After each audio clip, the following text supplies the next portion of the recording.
Hi friends, அஸ்ஸலாமு அலைக்கும். பாவக்காய் பொரியல் பார்ப்போம் வாங்க. சட்டி அடுப்பில் வச்சு நல்லா ஒரு 2.5 ஸ்பூன் எண்ணெய் ஊற்றிக்கணும். பாவக்காய்க்கு தகுந்தாப்புல எண்ணெய் ஊற்றிக்கணும்.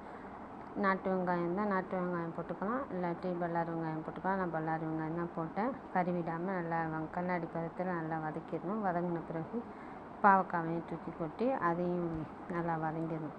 கறிவிடாமல் அடுப்பை மெதுவாக வச்சு வதங்கிடணும். வதங்கும் போது கொஞ்சம் உப்பையும் போட்டுடணும். உப்பையும் போட்டு ஒரு நல்லா 2 நிமிஷம் வதங்கினா போதும், நல்லா வதங்கிடும்.